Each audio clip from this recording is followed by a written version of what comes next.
Starting Tech News Weekly in 3, 2, 1.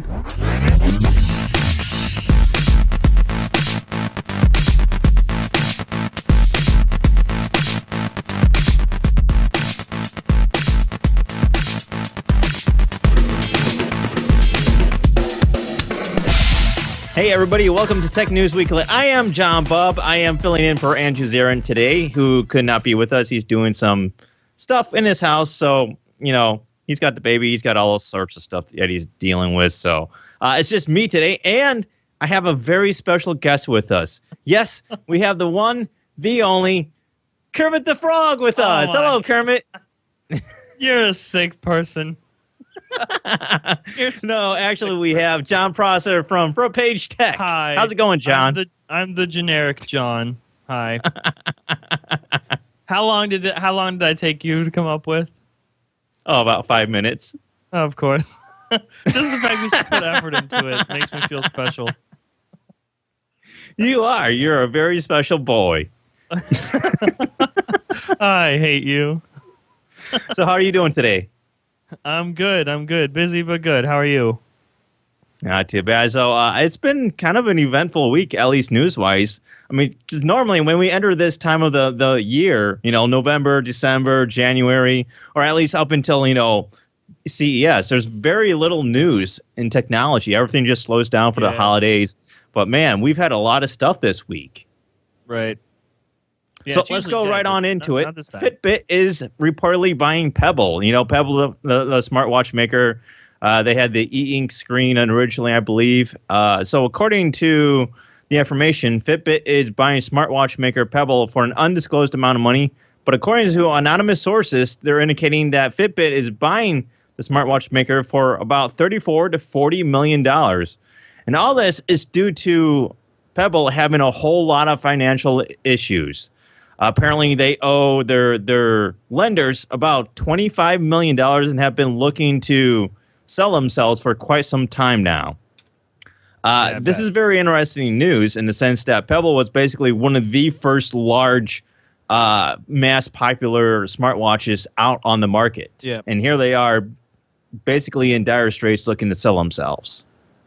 And it sort of makes sense. I mean, it's the Pebble anything. They're not bad products at all. In fact, Brian, one of our friends, has one and he loves it. And it's just, they're not bad products, but I think this makes total sense for Fitbit to just kind of grab them up. That's one less competitor, you know? It is, but at the same time, isn't it kind of sad, though, that the fact that most likely Fitbit is going to buy Pebble and not really do anything with Pebble? It's just basically taking them, buying them, and that's the end of Pebble. That is the only reason to get them is just to eliminate competition, but... Nah. And like you said, I mean, Pebble has some decent products. It's not like it's a bad product or anything. It's just, it's such a hard market to be in. And I'm sure if they weren't in so much debt that they probably wouldn't take this deal, but I think they have limited choices at this point. Yeah, so earlier this year, back in, I believe it was March, they laid off about 25% of its workforce. So, wow. I think that's kind of telling the fact that they've laid off so many people and the fact that they have $25 million in debt that they need to pay off. It's this or either way, it sounds like basically this is the end of Pebble. Oh, yeah, absolutely. I don't see that. Do you see them once this deal is finalized? Do you see them sticking around? Do you think Fitbit's going to keep the brand name at all or just get rid of them completely? It's such a tough market because nobody really knows where it's heading. It's still such a very young market for smartwatches. Yeah. Is that I think Fitbit might take a few things from Pebble, but in large part, I don't think Pebble is going to integrate anything into Fitbit. I would see them completely killing the brand name because, I mean, in this market of wearables, every product is sort of similar. They sort of all do the same thing, so it makes sense to just try to push a brand name instead of like the products themselves. So it makes sense if they just completely get rid of Pebble and just they really push the branding of Fitbit. Yeah, it's sad. So let's move on to some other news because I think we talked that one to death. There's not a whole lot there to talk about. But it's just sad, you know? It's sad when these companies end up having to have these situations. Netflix is finally adding offline playback. Which is awesome. This is something that a lot of people have been asking for a long time now. Is for some way to download videos from Netflix, especially when you're mobile.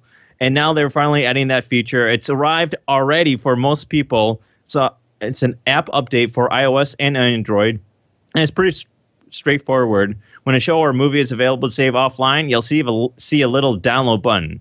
And Netflix notes that many of its big shows, including Orange is the New Black, Narcos, and The Crown, are available to download today.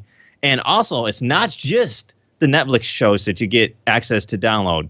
You can also download a bunch of NBC shows, including Parks and Recreation, The Office, and 30 Rock are available, including some movies such as Boyhood, Dazed and Confused, and Minions, including many others. Like I said, Netflix has a very large catalog, so we don't know everything that's available to download, but it sounds like there's a good mix of stuff that's available to download for offline viewing. Right.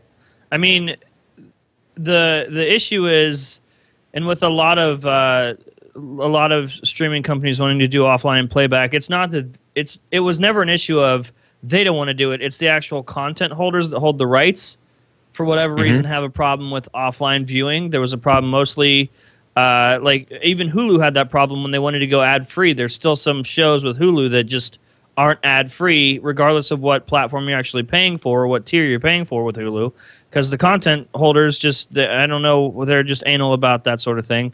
So at first I heard reports that it was just Netflix originals, which is cool enough, but it is cool to see some like other shows as well.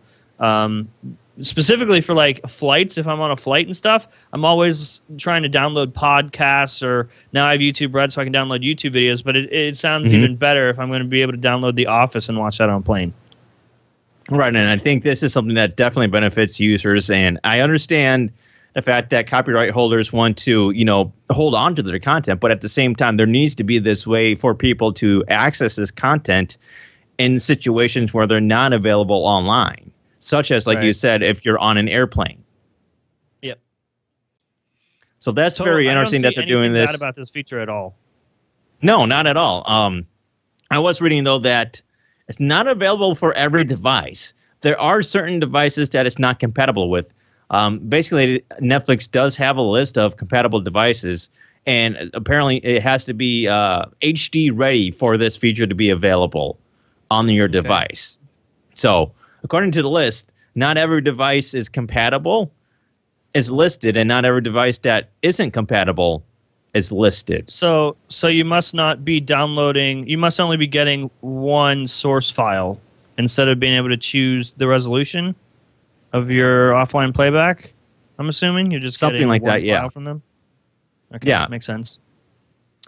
But that seems to be the only downside to this, is the fact that it's not available on every device, which I don't think is a huge deal. And in the fact that they've actually included other stuff besides original content is a huge step forward. And the fact that they're able to do this is just remarkable, and especially now that it's something that people have been asking for quite some time.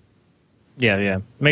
And I think we can thank Amazon Prime for doing this, because they started this whole offline playback thing first, and I think put a little bit of pressure on Netflix. It just kind of makes sense that you would have this feature in certain situations. It makes perfect sense for people that actually use Netflix to have this sort of feature available, I think. Right. So there's some other Netflix news here that's pretty cool. We finally got a taste of White Rabbit Project, which is basically a Mythbusters 2.0 kind of project. It's basically the continuation. It has the show stars of Mythbusters, Carrie Byron, Tori Belleci, and Grant Imahara. If you're familiar with Mythbusters, you know those names, you know what they were doing. And Mythbusters is an awesome show that recently ended. And it looks like this White Rabbit Project is coming up pretty soon. It's set to premiere on Netflix on December 9th, and this time around, Byron, Belleci, and Imahara aren't just investigating strange scientific phenomena or seemingly impossible movie scenes. They're actually ranking history's weirdest inventions, heists, and happenings, and seeing how science makes them possible. I don't know if you watched the trailer to this, but it very much screams Mythbusters, and I don't think there's anything wrong with that whatsoever. considering the success that Mythbusters had, and the fact that I think this is a perfect venue for a Mythbusters type of show. It might not be, something that was successful nowadays on Discovery Channel, but it makes perfect sense for Netflix to do this type of series. Yeah. I mean, yeah, it makes total sense. I think that for a while, everyone, not even just watching Mythbusters, but making Mythbusters was really burnt out on it, which makes sense. I mean, you saw that the Grant and Tori and who's the other one? Carrie, yeah. They had trouble negotiating their contracts, and then they were let go from Mythbusters. So it was just Adam and Jamie for the last season or two. And I think this is a total. This reboot makes total sense coming to Netflix. I'm all for it. I love Mythbusters in general, and even Adam is still around. But he's focusing more on internet stuff. Like he's starting a new live show called Brain Candy with Vsauce. Michael, at least from Vsauce. But that's what I'm saying. I think the internet and Netflix are perfect venues for this sort of content now. It was great to have it on Discovery, to have it launched like that, 10, 15 years ago. But now the internet has progressed to a point where, that high quality content is available and able to be produced exclusively for the internet now. And in some ways is a better fit for the internet than it is for a cable network like Discovery. Yeah, and props to Netflix for recognizing that there's still demand for this. I mean, this is a great opportunity for them too. Well, who doesn't like a good explosion? Are you segueing? No. I thought you were segueing into the next story. So I was like, okay, what's the next one? No, I'm just arguing back to one of the staples of Mythbusters is explosions. And who doesn't love a good explosion? Right. Anything I think involving fire. Mythbusters, it needed to be rebooted in the way that it's being rebooted now. I think that makes perfect sense. It's just one of those shows that got so big over time that it had to be rebooted, I think. Yeah. So I'm very interested to see how the show does. And I'm definitely going to watch this December 9th when it premieres. The question is whether or not they're going to, have the entire series available all at once, or if this is something they're going to release episode by episode. I would think all at once. That's just Netflix's. How do you Netflix say that? Netflix's. That's just Netflix's style. And I'm pretty sure the heads of Netflix have been actually on record and have mentioned that they love giving the consumer that choice, and so I would see it coming all at once. Speaking of giving consumers a choice, we actually have a new choice. DirecTV Now, something that we've known about for a while now, is finally available. It launched, I believe, 2 days ago, November 30th. Yeah, that was 2 days ago, which is basically a competitor to SlingTV and the PlayStation View.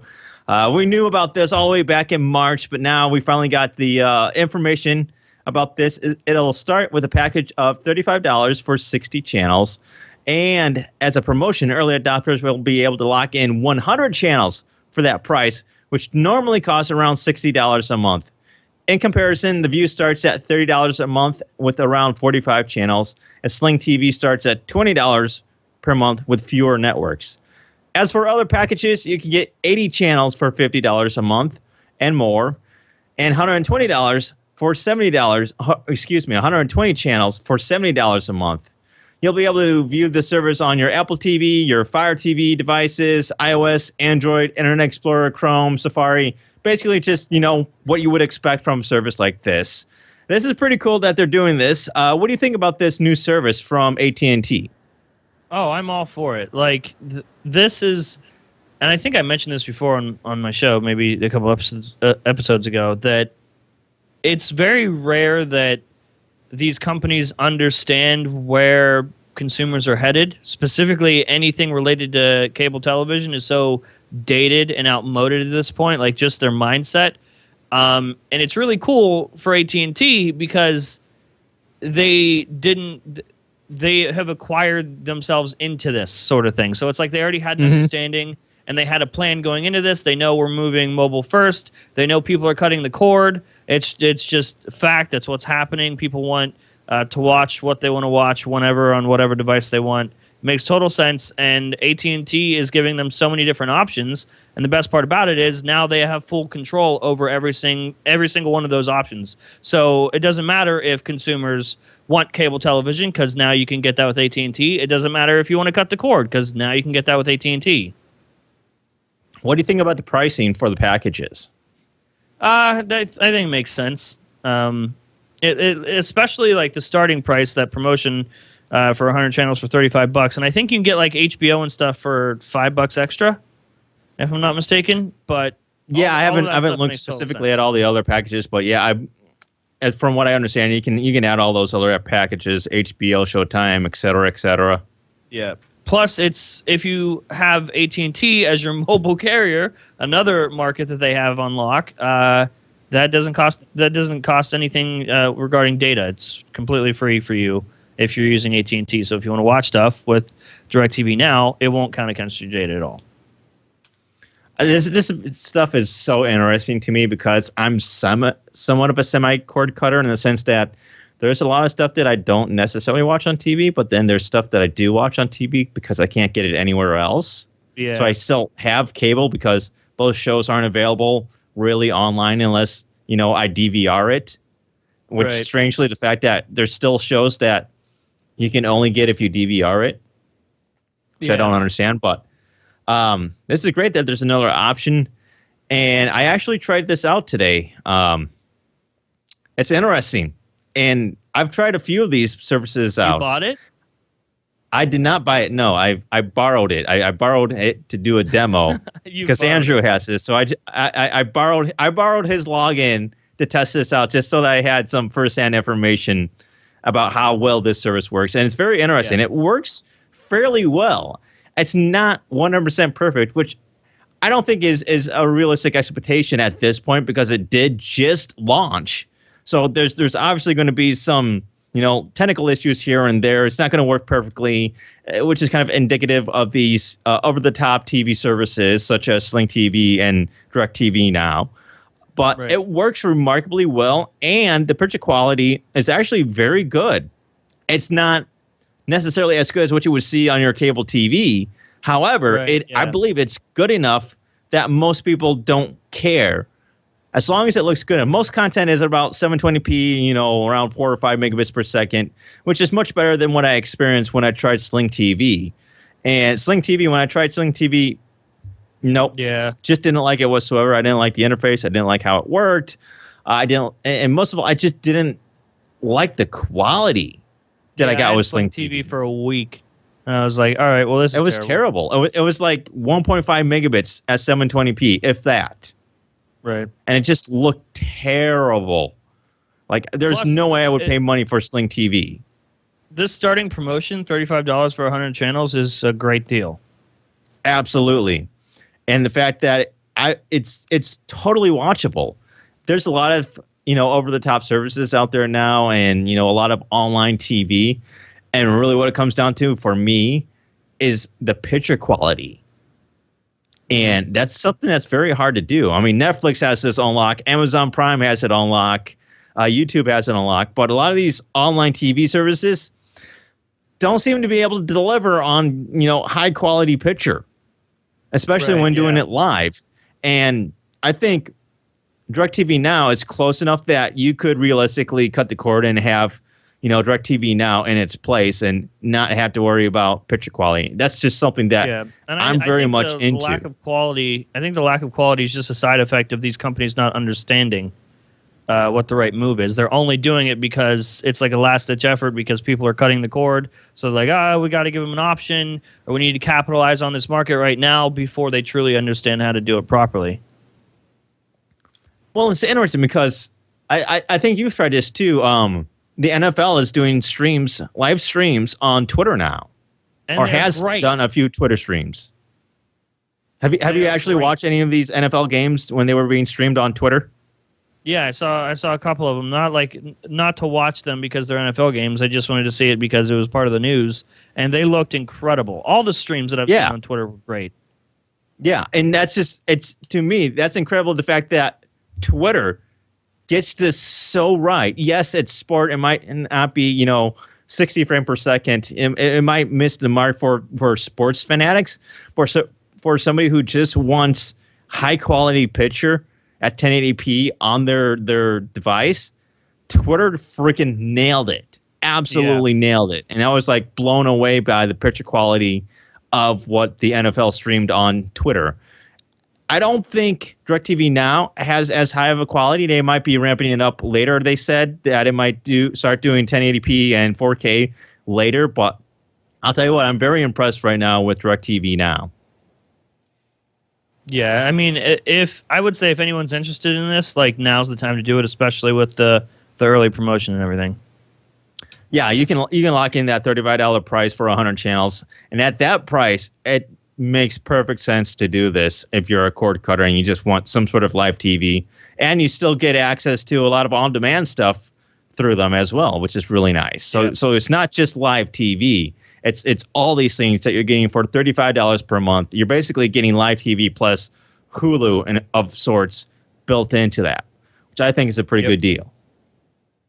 Yep. So let's move on to some other information. CNN has snapped up Casey Neistat's video sharing app called Beme, if I'm pronouncing that correctly. I think I watched your video and that's how it's pronounced, which I see it as Beme, but I don't know, that's just dumb.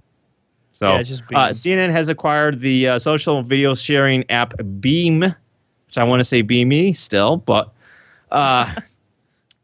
which is basically the brainchild of YouTube star Casey Neistat. And why don't you go on to this, because you're more familiar with this side of things. Right. So Casey's been on the web for a while. He's been creating like what he calls movies for a while, and he's done a project for HBO. He's been in filmmaking forever.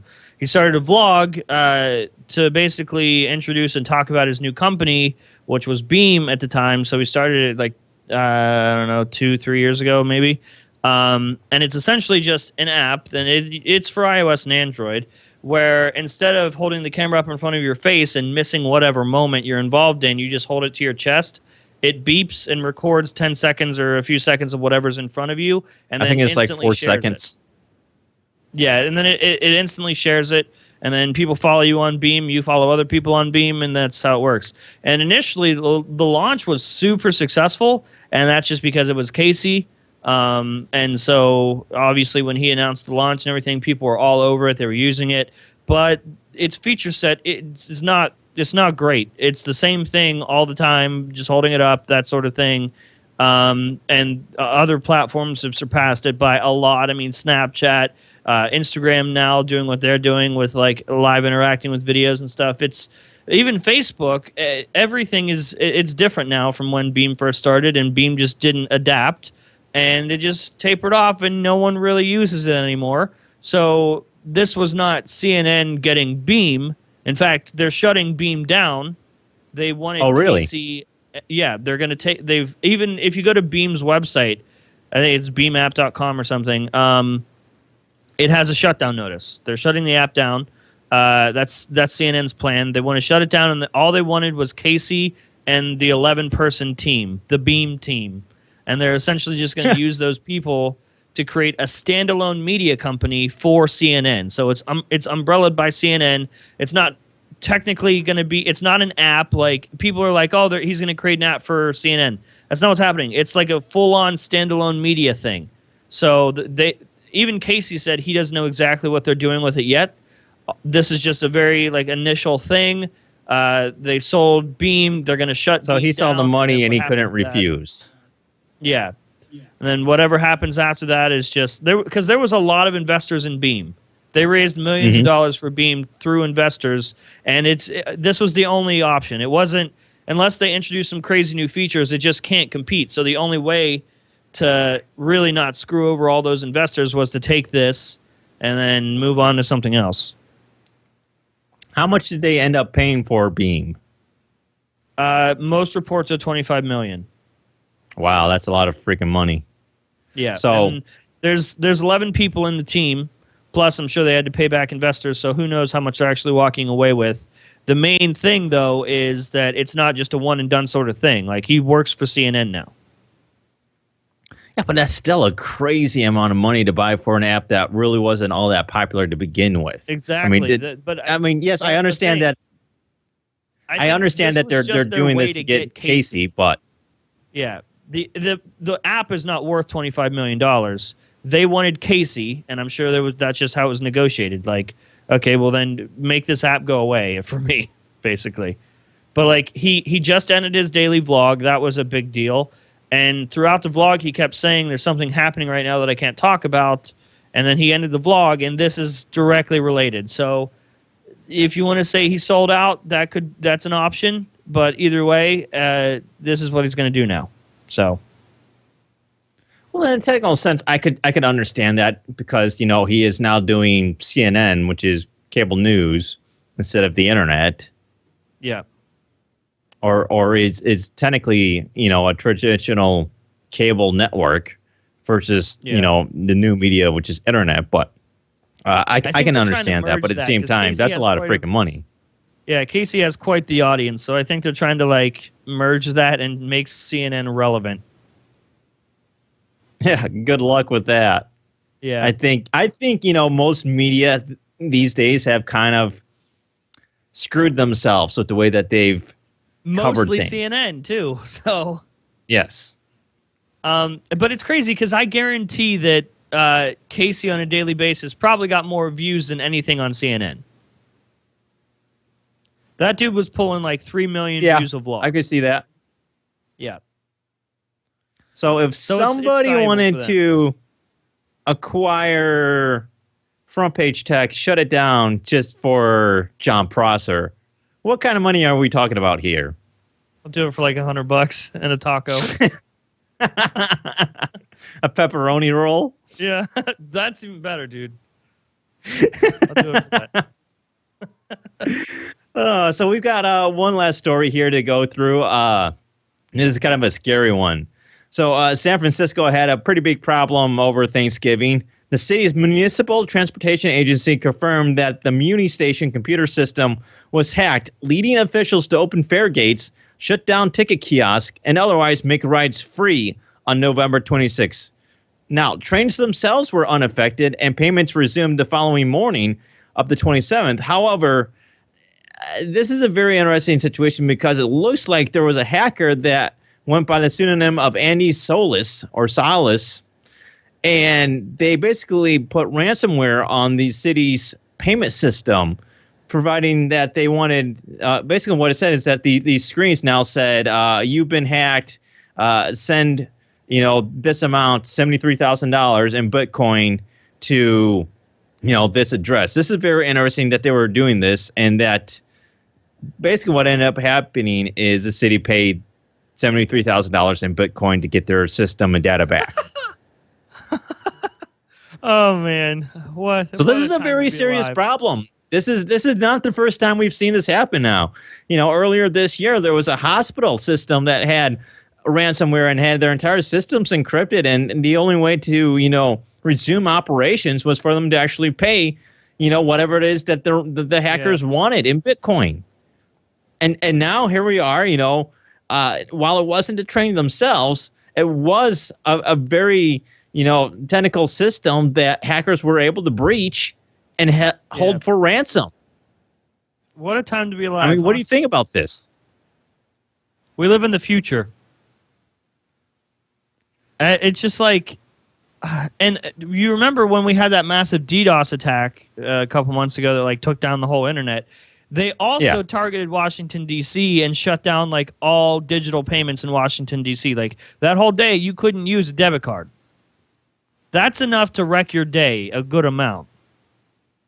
Yeah, I mean, this is pretty scary stuff. I mean, in the grand scheme of things, what has been hacked hasn't been necessarily life-threatening in the sense that, the power grid didn't go down, something like that, a nuclear power plant didn't go offline and melt down. However, this doesn't bode well for situations like that where, these systems that are supposed to be secure and guarded have been hacked very easily.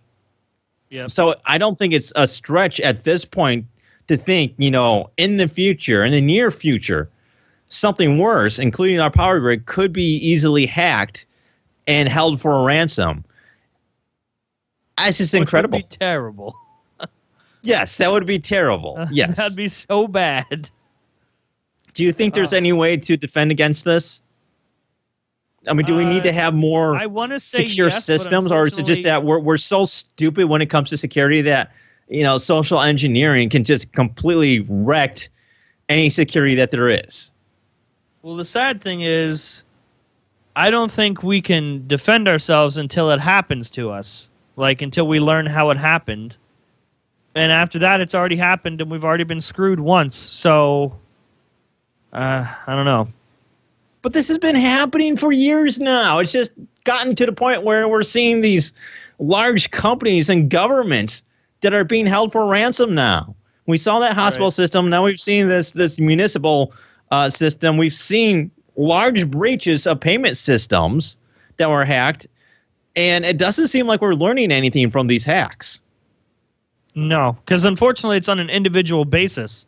There's not a one-size-fits-all here. It's how do you guard yourselves individually for any attack like this? Because everyone's going to be attacked differently for different reasons.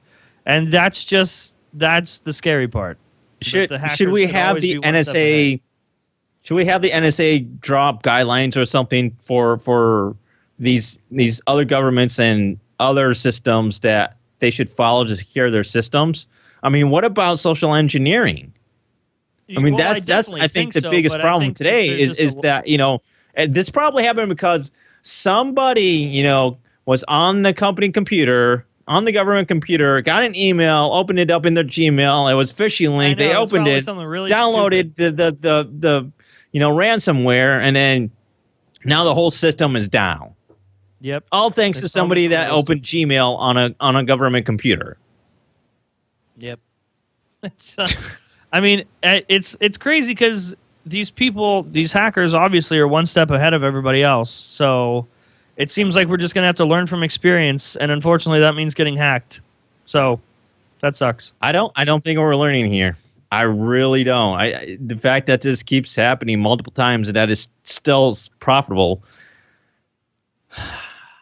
it's almost like we need a government or the NSA or somebody to step in and say, okay, this stuff needs to be secured, and it needs to be secured right. You people need to learn about phishing and not clicking stupid links in your email. Well, here's the thing.